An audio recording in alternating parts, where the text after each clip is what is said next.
The Karamazov Brothers, written by Fyodor Dostoyevsky. In the year 1879. Translation by Constance Garnett. Book number 6, The Russian Monk. Chapter number 2, The Duel. Recollections of Father Zosima's youth before he became a monk. The Duel. I spent a long time, almost 8 years, in the military cadet school at Petersburg, and in the novelty of my surroundings there, many of my childish impressions grew dimmer, though I forgot nothing.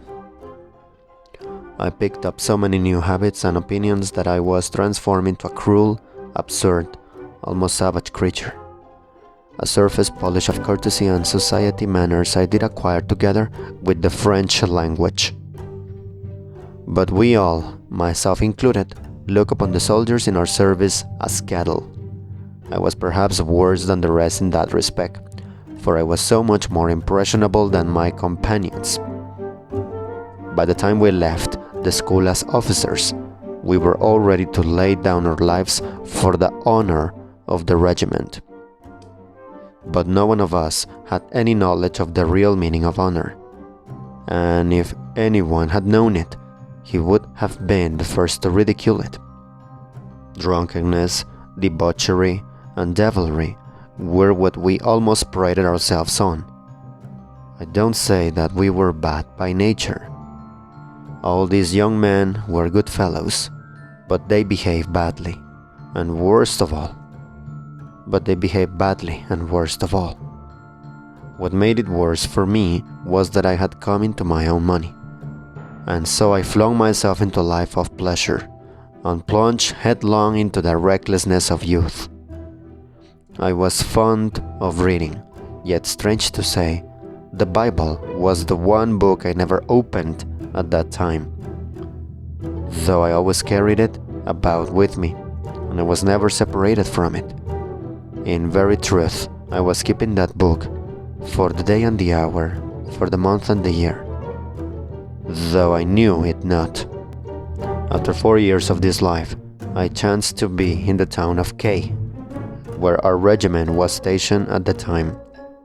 We found the people of the town hospitable, rich, and fond of entertainments. I met with a cordial reception everywhere, as I was of a lively temperament and was known to be well off, which always goes a long way in the world.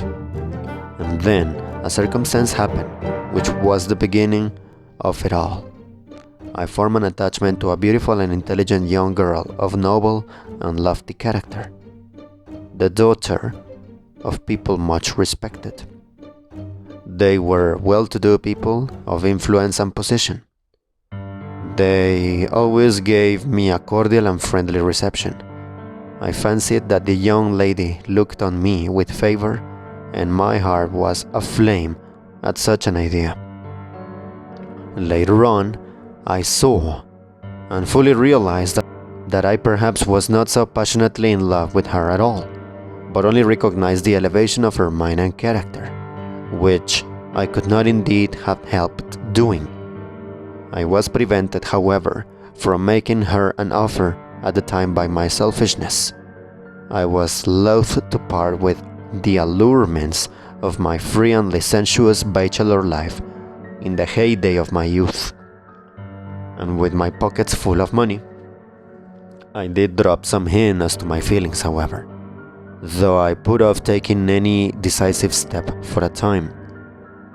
Then, all of a sudden, we were ordered off for 2 months to another district.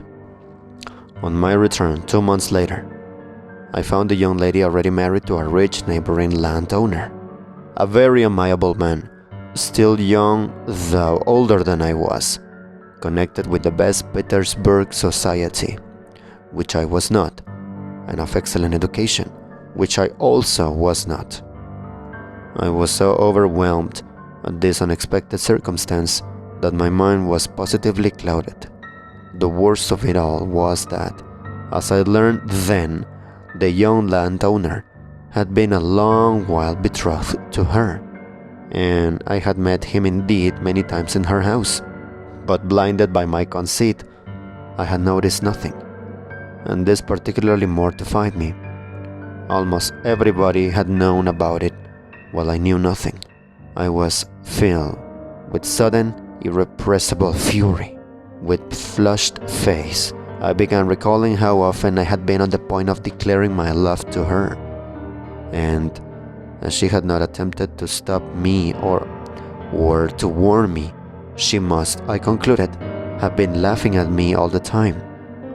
Later on, of course, I reflected and remembered that she had been very far from laughing at me.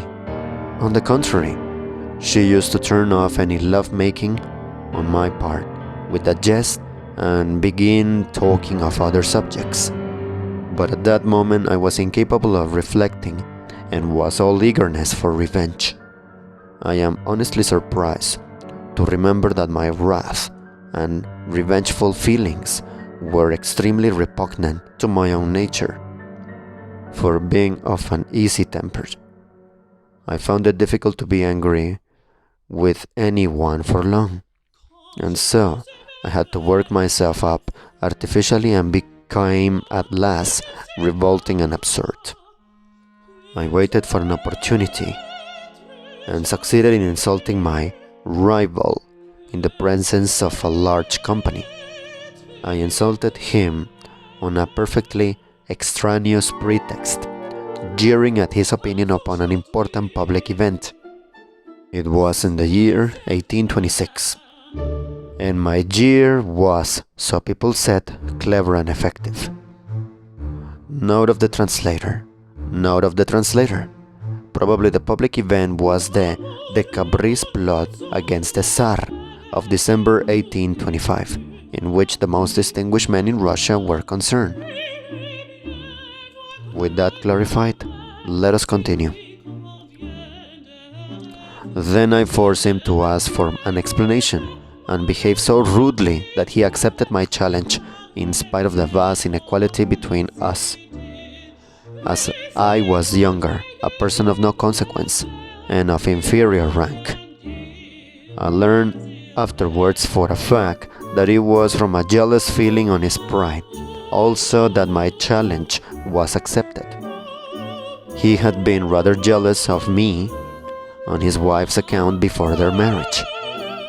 He fancied now that if he submitted to be insulted by me and refused to accept my challenge, and if she heard of it, she might begin to despise him and waver in her love for him.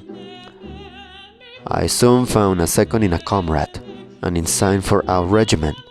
In those days, though duels were severely punished, yet dueling was a kind of fashion among the officers, so strong and deeply rooted with a brutal prejudice sometimes be. It was the end of June, and our meeting was to take place at 7 o'clock the next day on the outskirts of the town. And then something happened that, in very truth, was the turning point of my life.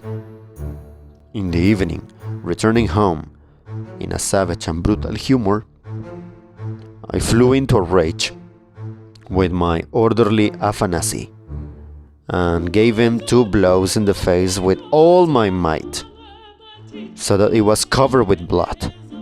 He had not long been in my service, and I had struck him before, but never with such ferocious cruelty.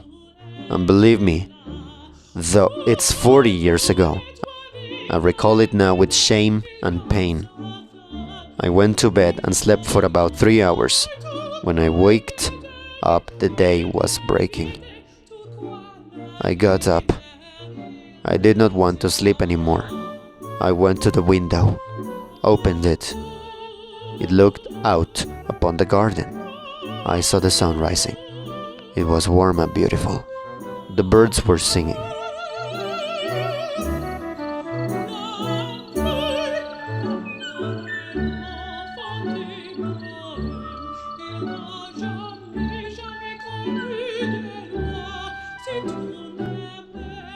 What is the meaning of it?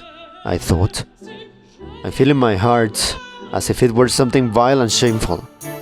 Is it because I'm going to shed blood? No, I thought. I feel it's not that. Can it be that I'm afraid of death? Afraid of being killed? No, that's not it. That's not it at all. And all at once I knew what it was. It was because I had beaten Afanasy the evening before. It all rose before my mind. It all was, as it were, repeated over again. He stood before me, and I was beating him straight on the face, and he was holding his arms stiffly down, his head erect, his eyes fixed upon me, as though on parade. He staggered at every blow, and did not even dare to raise his hands to protect himself. That is what a man has been brought to, and that was a man's beating a fellow creature. What a crime! It was as though a sharp dagger had pierced me right through. I stood, as if I were struck dumb, while the sun was shining, the leaves were rejoicing, and the birds were trilling the praise of God. I hid my face in my hands, fell on my bed, and broke into a storm of tears. And then I remembered my brother Markel, and what he said on his deathbed to his servants. My dear ones, why do you wait on me? Why do you love me? Am I worth your waiting on me? Yes, am I worth it? Flashed through my mind. After all, what am I worth? That another man, a fellow creature, made in the likeness and image of God, should serve me?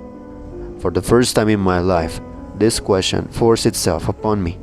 He had said, Mother, my little heart, in truth we are each responsible to all for all. It is only that men don't know this. If they knew it, the world would be a paradise at once.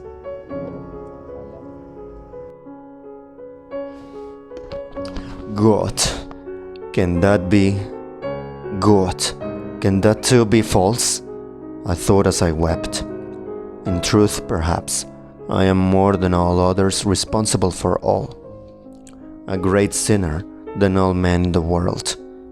And all at once, the whole truth in its full light appeared to me.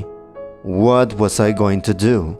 I was going to kill a good, clever, noble man who had done me no wrong, and by depriving his wife of happiness for the rest of her life, I should be torturing and killing her too. I lay thus in my bed, with my face in the pillow, heedless how the time was passing. Suddenly, my second, the ensign, came in with the pistols to fetch me. "Ah," said he, "it is a good thing you're up already. It's time we're off. Come along." I did not know what to do and hurried to and fro undecided. We went out to the carriage, however. "Wait here a minute," I said to him. "I'll be back directly. I have forgotten my purse." I ran back alone to Afanasy's little room. "Afanasy," I said, "I gave you 2 blows on the face yesterday. Forgive me," I said. He started as though he were frightened and looked at me, and I saw that it was not enough, and on the spot, in my full officer's uniform, I dropped at his feet and bowed my head to the ground. "Forgive me," I said. Then he was completely aghast. Your Honor, sir, what are you doing? Am I worth it?" And he burst out crying, as I had done before, hid his face in his hands, turned to the window, and shook all over with his sobs. I flew out to my comrade and jumped into the carriage. "Ready," I cried. "Have you ever seen a conqueror?" I asked him. "Here is one before you." I was in ecstasy, laughing and talking all the way. I don't remember what about. He looked at me. "Well, brother, you are a plucky fellow. You'll keep up the honor of the uniform, I can see." So we reached the place and found them there, waiting us. We were placed 12 paces apart. He had the first shot. I stood gaily, looking him full in the face. I did not twitch an eyelash. I looked lovingly at him, for I knew what I would do. His shot just grazed my cheek and ear. "Thank God," I cried. "No man has been killed." And I seized my pistol, turned back and flung it far away into the wood. "That's the place for you," I cried. I turned to my adversary. "Forgive me, young fool that I am, sir," I said, "for my unprovoked insult to you, and for forcing you to fire at me. I am 10 times worse than you and more, maybe. Tell that to the person whom you hold dearest in the world." I had no sooner said this than they all three shouted at me. "Upon my word," cried my adversary, annoyed. "If you did not want to fight, why did not you let me alone? Yesterday I was a fool. Today I know better," I answered him gaily. "As to yesterday, I believe you, but as for today, it is difficult to agree with your opinion," said he. "Bravo!" I cried, clapping my hands. "I agree with you there too. I have deserved it. Will you shoot, sir, or not?" "No, I won't," I said. "If you like, fire at me again, but it would be better for you not to fire." The seconds, especially mine, were shouting too. "Can you disgrace the regiment like this, facing your antagonist and begging his forgiveness? If I'd only known this." I stood facing them all, not laughing now. "Gentlemen," I said, "is it really so wonderful in these days to find a man who can repent of his stupidity and publicly confess his wrongdoing?" "But not in a duel," cried my second again. "That's what's so strange," I said, "for I ought to have owned my fault as soon as I got here, before he had fired a shot, before leading him into a great and deadly sin. But we have made our lives so grotesque that to act in that way would have been almost impossible, for only after I have faced his shot at the distance of 12 paces could my words have any significance for him. And if I had spoken before, he would have said, 'He is a coward. The sight of the pistols has frightened him. No use to listen to him.' Gentlemen," I cried suddenly, speaking straight from my heart, "look around you at the gifts of God, the clear sky, the pure air, the tender grass, the birds. Nature is beautiful and sinless, and we, only we, are sinful and foolish. And we don't understand that life is heaven, for we have only to understand that, and it will at once be fulfilled in all its beauty. We shall embrace each other and weep." I would have said more, but I could not. My voice broke with the sweetness and youthful gladness of it, and there was such a bliss in my heart as I had never known before in my life. "All this as rational and edifying," said my antagonist, "and in any case, you are an original person."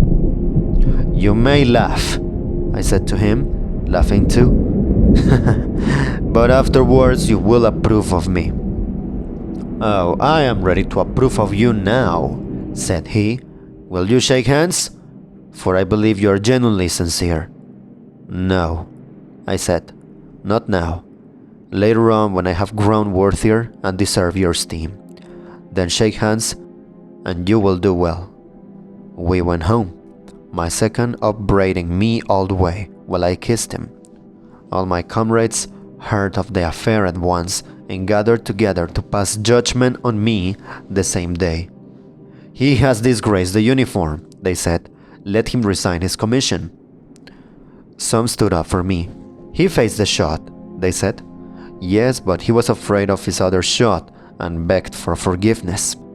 If he had been afraid of being shot, he would have shot his own pistol first before asking for forgiveness, while he flung it loaded into the forest. No, there is something else in this, something original. I enjoy listening and looking at them. "My dear friends and comrades," said I, "don't worry about my resigning my commission, for I have done so already. I have sent my papers this morning, and as soon as I get my discharge, I shall go into a monastery. It's with that object that I'm leaving the regiment." When I had said this, every one of them burst out laughing. "You should have told us of that first. That explains everything. We can't judge a monk." They laughed. They laughed and could not stop themselves, and not scornfully, but kindly and merrily. They all felt friendly to me at once, even those who had been sternest in their censure, and all the following month, before my discharge came, they could not make enough of me. "Ah, you monk," they would say, and every one said something kind to me. They began trying to dissuade me, even to pity me. "What are you doing to yourself?" "No," they would say, "he's a brave fellow. He faced fire, and could have fired his own pistol too, but he had a dream the night before that he should become a monk, and that's why he did it." It was the same thing with the society of the town. Till then, I had been kindly received, but had not been the object of special attention. And now all came to know me at once and invited me. They laughed at me, but they loved me. I may mention that, although everybody talked openly of our duel, the authorities took no notice of it, because my antagonist was a near relation of our general, and there had been no bloodshed and no serious consequences. And as I resigned my commission, they took it as a joke, and I began then to speak aloud and fearlessly, regardless of their laughter, for it was always kindly and not spiteful laughter. These conversations mostly took place in the evenings, in the company of ladies. Women particularly liked listening to me then, and they made the men listen. But how can I possibly be responsible for all? Everyone would laugh in my face. Can I, for instance, be responsible for you? You may well know it, I would answer, since the whole world has been going on a different line, since we consider the veriest lies as truth and demand the same lies from others. Here I have for once in my life acted sincerely and, well, you all look upon me as a madman, though you are friendly to me, yet, you see, you all laugh at me.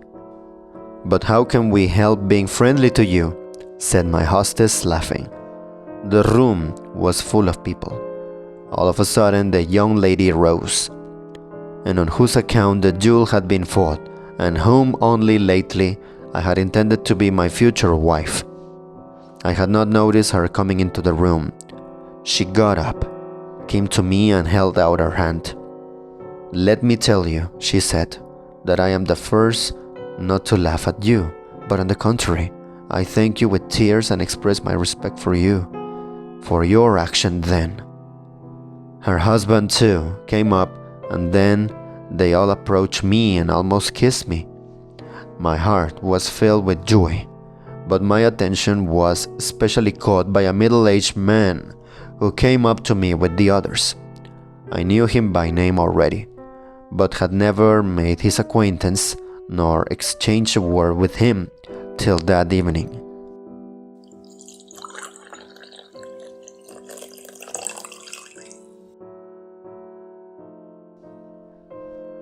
Letter D.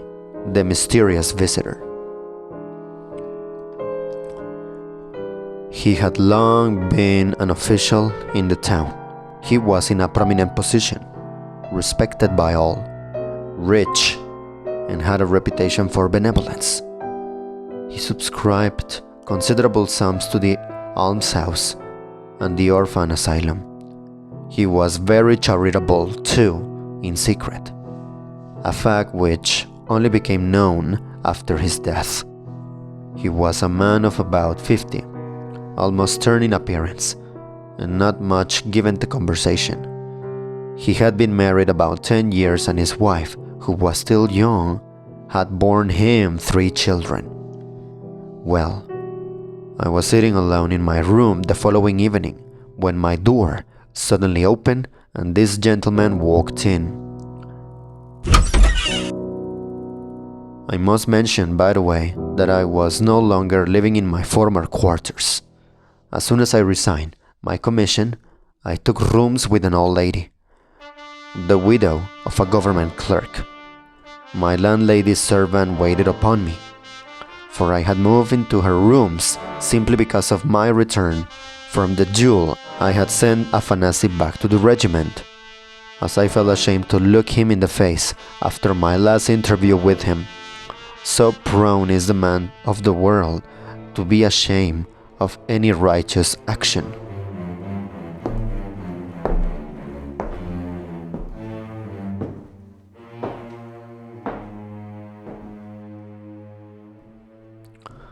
I have, said my visitor, with great interest, listened to you speaking in different houses the last few days, and I wanted at last to make your personal acquaintance, so as to talk to you more intimately. Can you, dear sir, grant me this favor? I can, with the greatest pleasure. I shall look upon it as an honor. I said this, though I felt almost dismayed.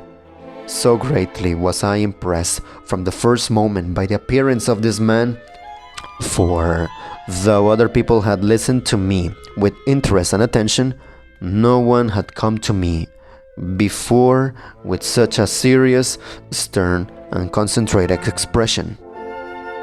And now he had come to see me in my own rooms. He sat down. You are, I see, a man of great strength of character, he said, as you have dared to serve the truth, even when by doing so you risk incurring the contempt of all. Your praise is perhaps excessive, I replied. No, it's not excessive, he answered. Believe me, such a course of action is far more difficult than you think. It is that which has impressed me, and it is only on that account that I have come to you. He continued, tell me please, that is, if you are not annoyed by my perhaps unseemly curiosity, what are your exact sensations, if you can recall them, at the moment when you made up your mind to ask forgiveness at the duel? Do not think my questions frivolous. Do not think my question frivolous.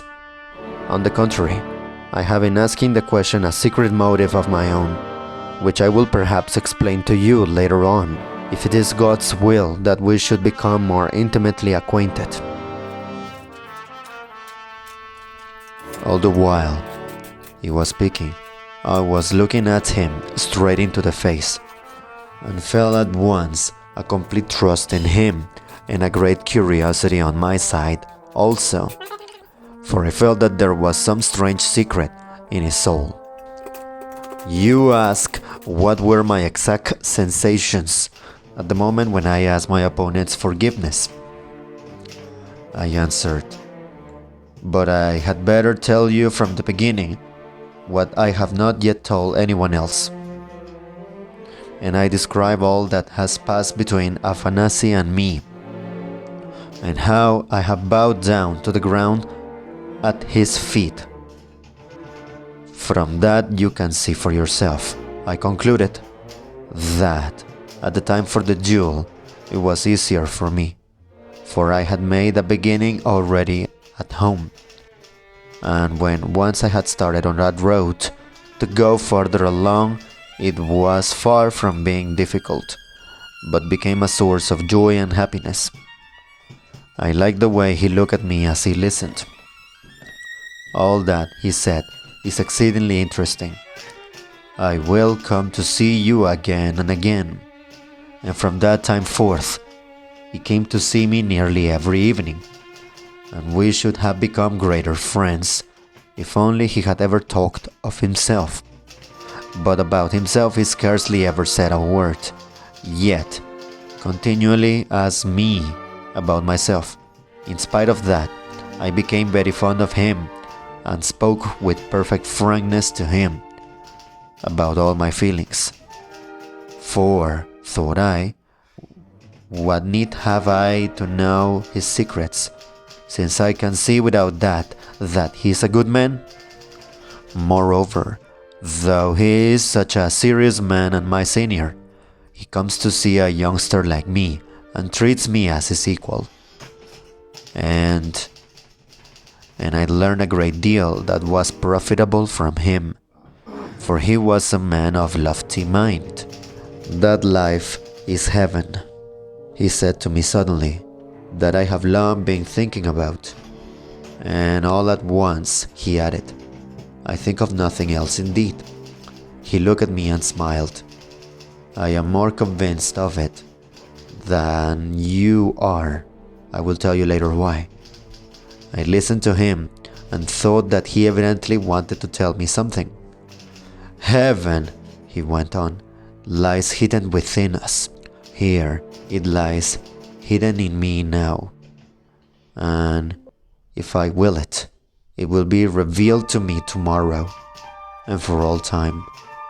I looked at him. He was speaking with great emotion and gazing mysteriously at me, as if he were questioning me. And that we are all responsible to all for all, apart from our own sins. You were quite right in thinking that, and it is wonderful how you could comprehend it in all its significance at once.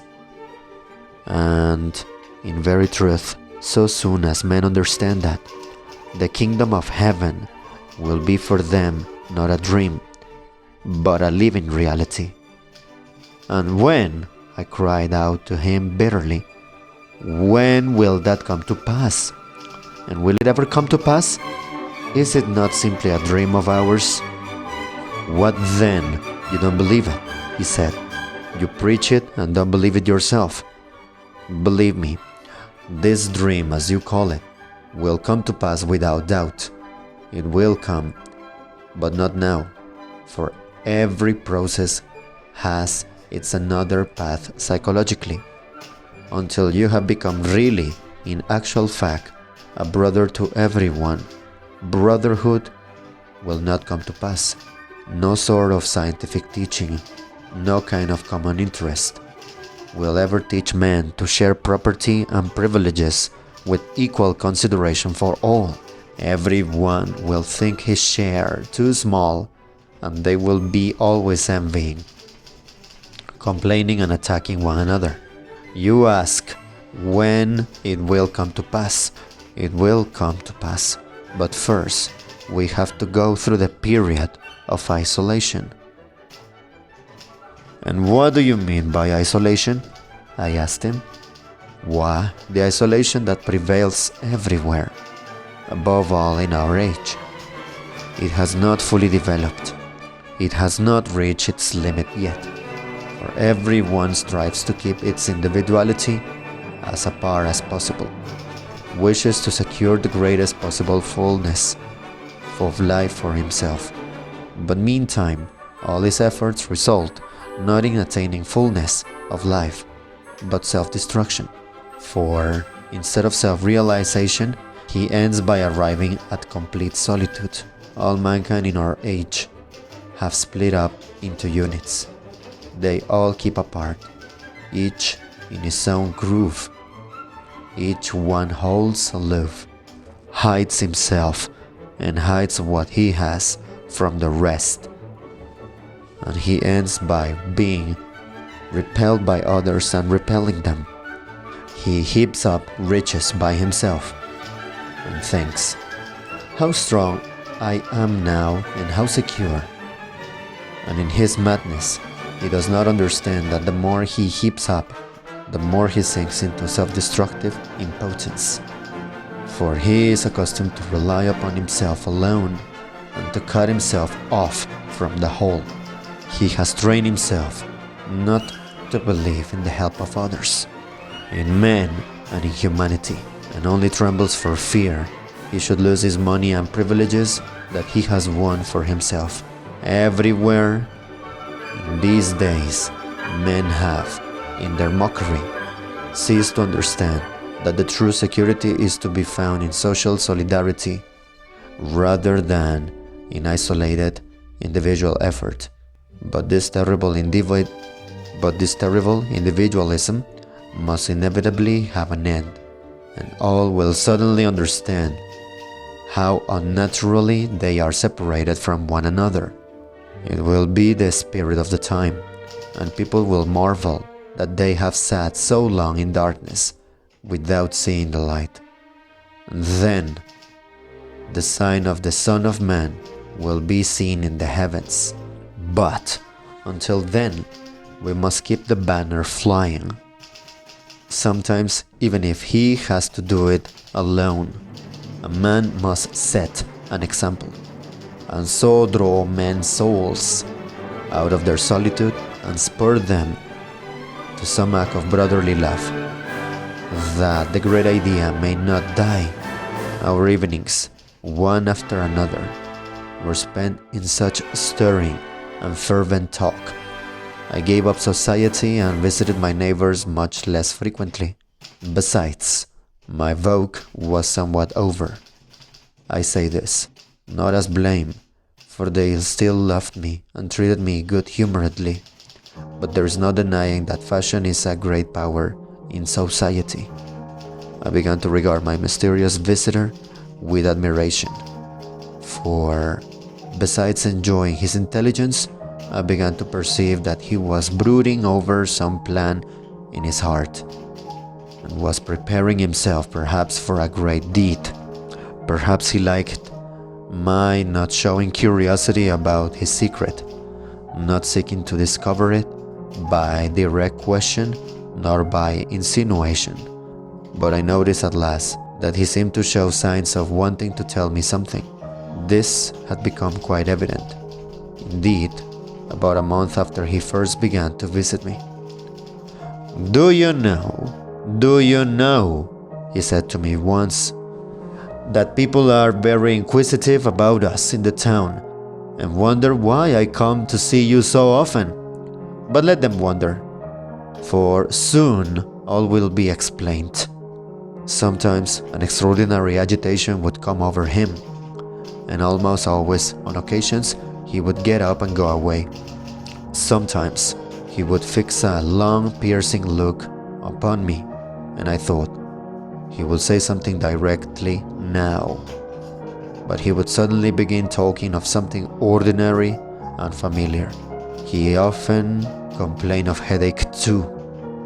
One day, quite unexpectedly indeed, after he had been talking with great fervor for a long time, I saw him suddenly turn pale, and his face worked convulsively while he stared persistently at me. "What's the matter?" said I. "Do you feel ill?" He had just been complaining of headache. Do you know? I murdered someone." He said this and smiled with a face as white as chalk. Why is it he is smiling? The thought flashed through my mind before I realized anything else. I too turned pale. "What are you saying?" I cried. "You see," he said with a pale smile. "You see," he said with a pale smile, "how much it has cost me to say the first word. Now I have said it. I feel I've taken the first step and shall go on." For a long time, while I could not believe him, and I did not believe him at that time, but only after he had been to see me 3 days running and told me all about it. I thought he was mad, but ended by being convinced, to my great grief and amazement. His crime was a great and terrible one. 14 years before, he had murdered the widow of a landowner, a wealthy and handsome young woman who had a house in our town. He fell passionately in love with her, declared his feeling and tried to persuade her to marry him. But she had already given her heart to another man, an officer of noble birth and high rank in the service, who was at that time away at the front, though she was expecting him soon to return. She refused his offer and begged him not to come and see her after he had ceased to visit her. He took advantage of his knowledge of the house to enter at night through the garden by the roof, at great risk of discovery. But, as often perhaps, a crime committed with extraordinary audacity is more successful than others. Entering the garret through the skylight, he went down the ladder, knowing that the door at the bottom of it was sometimes, through the negligence of the servants, left unlocked. He hoped to find it so, and so it was. He made his way in the dark to her bedroom, where a light was burning. As though on purpose, both her maids had gone off to a birthday party in the same street, without asking leave. The other servants slept in the servants' quarters or in the kitchen on the ground floor. His passion flamed up at the sight of her asleep, and then vindictive, jealous anger took possession of his heart, and like a drunken man, beside himself, he thrust a knife into her heart, so that she did not even cry out. Then, with devilish and criminal cunning, he contrived that suspicion should fall on the servants. He was so base as to take her purse, to open her chest with keys from under her pillow, and to take some things from it, doing it all as it might have been done by an ignorant servant, learning valuable papers and taking only money. He took some of the larger gold things, but left smaller articles that were 10 times as valuable. He took with him too some things for himself as remembrances, but of that later. Having done this awful deed, he returned by the way he had come.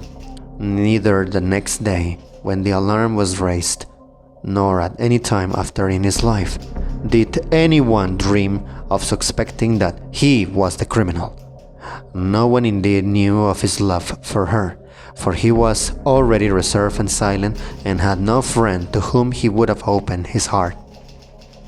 He was looked upon simply as an acquaintance, and not a very intimate one, of the murdered woman. As for the previous fortnight, he had not even visited her.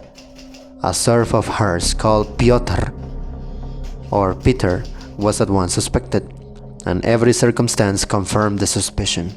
The man knew, indeed his mistress did not conceal the fact, that having to send one of her serfs as a recruit, she had decided to send him, as he had no relations and his conduct was unsatisfactory.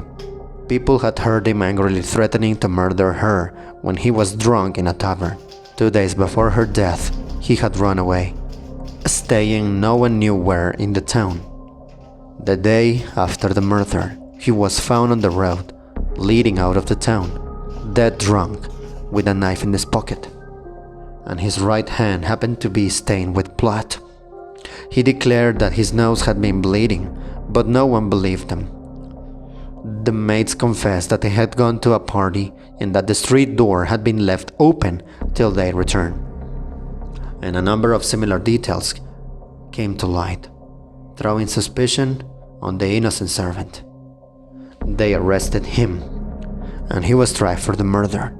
But a week after the arrest, the prisoner fell sick of a fever and died unconscious in the hospital.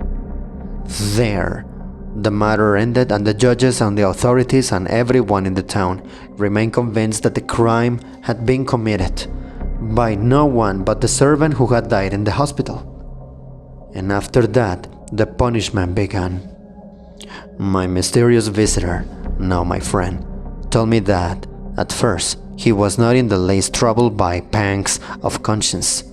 He was miserable a long time, but not for that reason, only from regret that he had killed the woman he loved, that she was no more, that in killing her, he had killed his love, while the fire of passion was still in his veins, but of the innocent blood he had shed of the murder of a fellow creature he'd scarcely thought. The thought that his victim might have become the wife of another man was insupportable to him, and so, for a long time, he was convinced in his conscience that he could not have acted otherwise. At first, he was worried at the arrest of the servant, but his illness and death soon set his mind at rest, for the man's death was apparently, so he reflected at the time, not owing to his arrest or his fright, but a chill he had taken on the day he ran away, when he had lain all night dead drunk in the damp ground. The theft of the money and other things troubled him little, for he argued that the theft had not been committed for gain but to avert suspicion. The sum stolen was small, and he shortly afterwards subscribed the whole of it, and much more towards the funds of maintaining an almshouse in the town. He did this on purpose to set his conscience at rest about the theft, and it's a remarkable fact that for a long time he really was at peace. He told me this himself. He entered then upon a career of great activity in the service, volunteered for a difficult and laborious duty which occupied him 2 years, and being a man of strong will, almost forgot the past. Whenever he recalled it, he tried not to think of it at all. He became active in philanthropy too, founded and helped to maintain many institutions in the town, did a good deal in the two capitals, and in both Moscow and St. Petersburg was elected a member of philanthropic societies. At last, however, he began brooding over the past, and the strain of it was too much for him. Then he was attracted by a fine and intelligent girl, and soon after married her, hoping that marriage would dispel his lonely depression, and that by entering on a new life and scrupulously doing his duty to his wife and children, he would escape from his old memories altogether. But the very opposite of what he expected happened. He began, even in the first month of his marriage, to be continually fretted by the thought, "My wife loves me, but what if she knew?" When she did first tell him that she would soon bear him a child, he was troubled. "I am giving life, but I have taken life. Children came. How dare I love them, teach and educate them? How can I talk to them of virtue? I have shed blood. They were splendid children. He longed to caress them, and I can't look at their innocent, candid faces. I am unworthy. And I can't look at their innocent, candid faces. I am unworthy." At last, he began to be bitterly and ominously haunted by the blood of his murdered victim, by the young life he had destroyed, by the blood that cried out for vengeance. He had begun to have awful dreams, but, being a man of fortitude, he bore his suffering a long time, thinking, "I shall expiate everything by this secret agony." But that hope too was vain. The longer it went on, the more intense was his suffering. He was respected in society for his active benevolence, though everyone was overawed by his stern and gloomy character. But the more he was respected, the more intolerable it was for him. He confessed to me that he had thoughts of killing himself, but he began to be haunted by another idea, an idea which he had at first regarded as impossible and unthinkable, though at last it got such a hold on his heart that he could not shake it off. He dreamed of rising up, going out and confessing in the face of all men that he had committed murder. For 3 years, this dream had pursued him, haunting him in different forms. At last, he believed with his whole heart that if he confessed his crime, he would heal his soul and would be at peace forever. But this belief filled his heart with terror, for how could he carry it out? And then came what happened at my duel. Looking at you, I have made up my mind. I looked at him. Is it possible, I cried, clasping my hands, that such a trivial incident could give rise to such a resolution in you? My resolution has been growing for the last 3 years, he answered, and your story only gave the last touch to it. Looking at you, I reapproached myself and I envied you. He said this to me almost sullenly. But you won't be believed, I observed. It's 14 years ago. I have proofs, great proofs. I shall show them. Then I cried and kissed him. Tell me one thing, he said, as though it all depended upon me. My wife, my children. My wife may die of grief, and though my children won't lose their rank and poverty, they'll be a convict's children and forever. And what a memory of me I shall live in their hearts. I said nothing. And to part from them, to leave them forever. It's forever. You know, forever. I sat still and repeated a silent prayer. I got up at last. I felt afraid. Well, he looked at me. Go, said I. Confess. Everything passes. Only the truth remains. Your children will understand, when they grow up, the nobility of your resolution. Your children will understand, when they grow up, the nobility of your resolution. He left me that time as though he had made up his mind. Yet, for more than a fortnight afterwards, he came to me every evening, still preparing himself, still unable to bring himself to the point. He made my heart ache. One day, he would come determined and say fervently, I know it will be heaven for me. Heaven, the moment I confess. 14 years, I've been in hell. I want to suffer.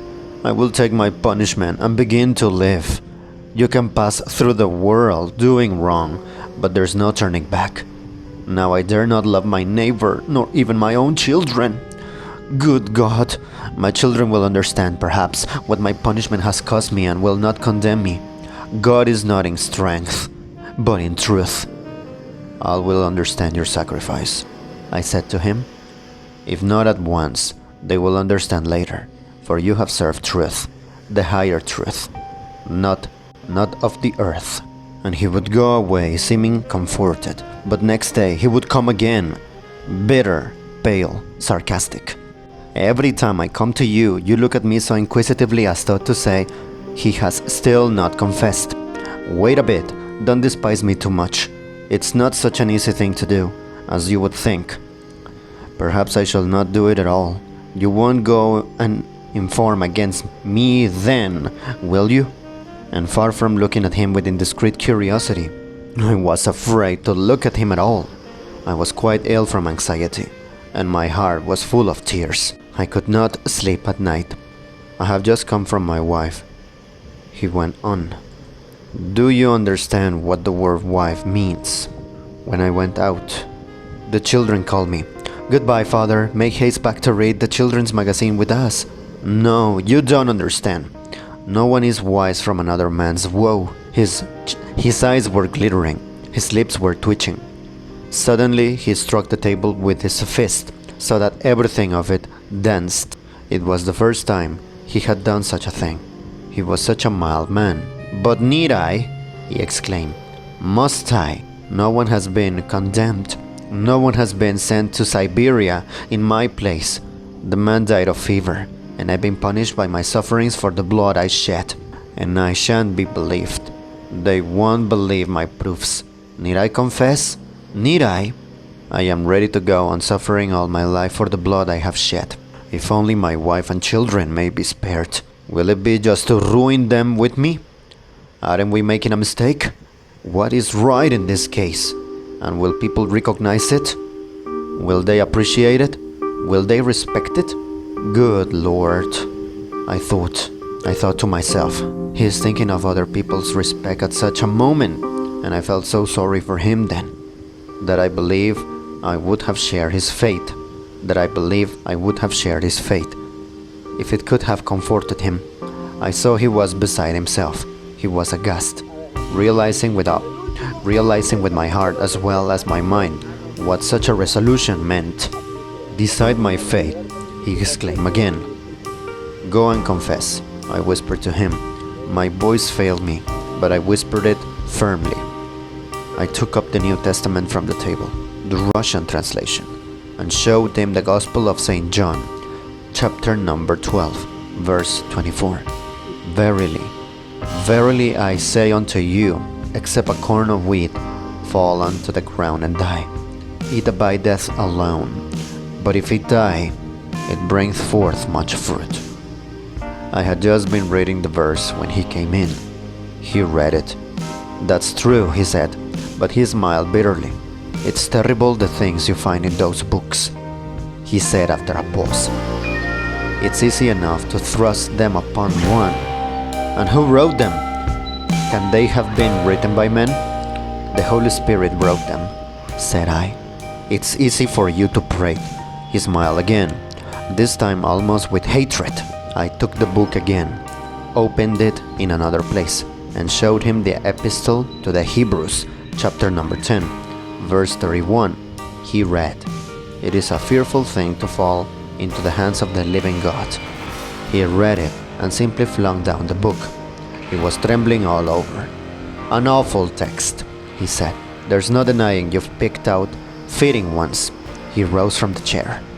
"Well," he said, "goodbye. Perhaps I shan't come again. We shall meet in heaven. So I have been for 14 years in the hands of the living God.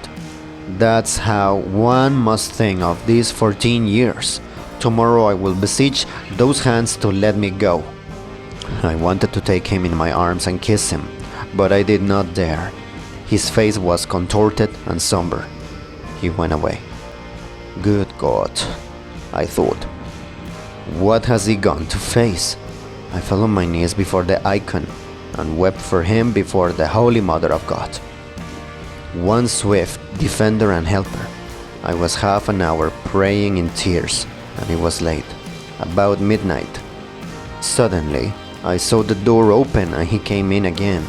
I was surprised. "Where have you been?" I asked him. "I think," he said, "I've forgotten something. My handkerchief, I think." "Well, even if I've not forgotten anything, let me stay a little." He sat down. I stood over him. "You sit down too," said he. I sat down. We sat still for 2 minutes. He looked intently at me and suddenly smiled. I remember that. He got up and embraced me warmly and kissed me. "Remember," he said, "how I came to you a second time? Do you remember it? Do you hear? Remember it!" And he went out. Tomorrow, I thought.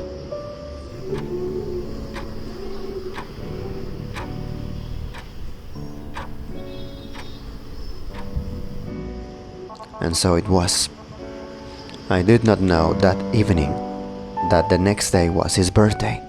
I had not been out for the last few days, so I had no chance of hearing it from anyone. Everyone in the town went to it. It was the same this time. After dinner, he walked into the middle of the room with a paper in his hand, a formal declaration to the chief of his department who was present. This declaration he read aloud to the whole assembly. It contained a full account of the crime, in every detail. I cut myself off from men as a monster. "God has visited me," he said in conclusion. "I want to suffer for my sin." Then he brought out and laid on the table all the things he had been keeping for 14 years that he thought would prove his crime. The jewels belonging to the murdered woman, which he had stolen to divert suspicion. A cross and a locket taken from her neck, with a portrait of her betrothed in the locket. Her notebook and 2 letters, one from her betrothed, telling her that he would soon be with her, and her unfinished answer left on the table to be sent off next day. He carried off these 2 letters. What for? Why had he kept them for 14 years afterwards, instead of destroying them as evidence against him? And this is what happened. Everyone was amazed and horrified. Everyone refused to believe it and thought that he was deranged, though all listened with intense curiosity. A few days later, it was fully decided and agreed in every house that the unhappy man was mad. The legal authorities could not refuse to take the case up, but they too dropped it. Though the trinkets and letters made them ponder, they decided that even if they did turn out to be authentic, no charge could be based on those alone. Besides, she might have given him those things as a friend, or asked him to take care of them for her. I heard afterwards, however, that the genuineness of the things was proved by the friends and relations of the murdered woman, and that there was no doubt about them. Yet, nothing was destined to come of it, after all. 5 days later, all had heard that he was ill and that his life was in danger. The nature of his illness I can't explain. They said it was an affection of the heart, but it became known that the doctors had been induced by his wife to investigate his mental condition also, and had come to the conclusion that it was a case of insanity. I betrayed nothing, though people ran to question me, but when I wanted to visit him, I was for a long while forbidden to do so, above all by his wife. "It's you who have caused this illness. It's you who have caused this illness," she said to me. He was always gloomy. For the last year, people noticed that he was peculiarly excited and did strange things. "And now you have been the ruin of him. Your preaching has brought him to this. For the last month, he was always with you." Indeed, not only his wife, but the whole town were down upon me and blamed me. "It's all your doing," they said. I was silent and indeed rejoiced at heart, for I saw plainly God's mercy to the man who had turned against himself and punished himself. I could not believe in his insanity. They let me see him at last. He insisted upon saying goodbye to me. I went into him and saw at once that not only his days, but his hours were numbered. He was weak, yellow. His hands trembled. He gasped for breath, but his face was full of tender and happy feeling. "It is done," he said.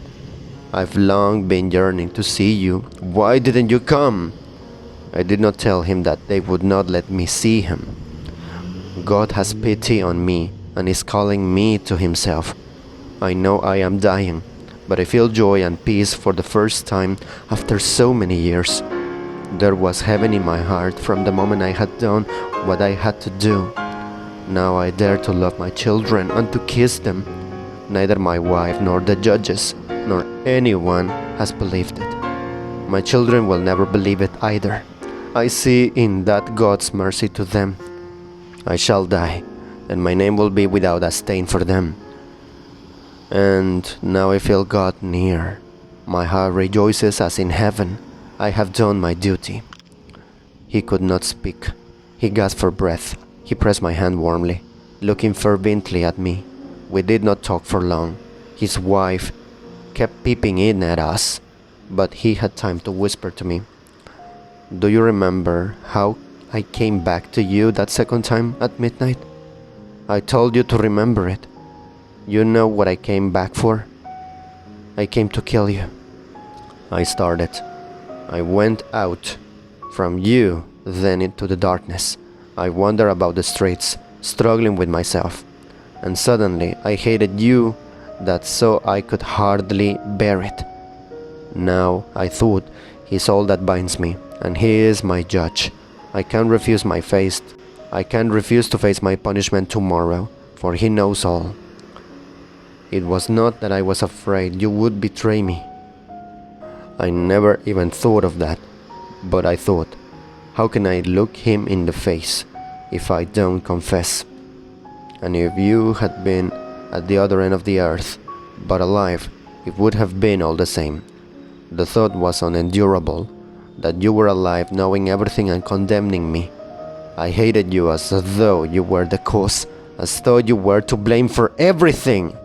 I came back to you then, remembering that you had a dagger lying on your table. I sat down and asked you to sit down, and for a whole minute I pondered. If I had killed you, I should have been ruined by the murder, even if I had not confessed the other. But I didn't think about that at all, and I didn't want to think of it at that moment. I only hated you and longed to revenge myself on you for everything. The Lord vanquished the devil in my heart, but let me tell you, you were never nearer death. A week later he died. The whole town followed him to the grave. The chief priest made a speech full of feeling. All lamented the terrible illness that had cut short his days, but all the town was in arms against me after the funeral, and people even refused to see me. Some, at first a few and afterwards more, began indeed to believe the truth of his story, and they visited me and questioned me with great interest and eagerness, for man loves to see the downfall and disgrace of the righteous. But I held my tongue, and very shortly after, I left the town, and 5 months later, by God's grace, I entered upon the safe and blessed path, praising the unseen finger, which had guided me so clearly to it. But I remember in my prayer to this day the servant of God, Michael, who suffers so greatly. End of chapter.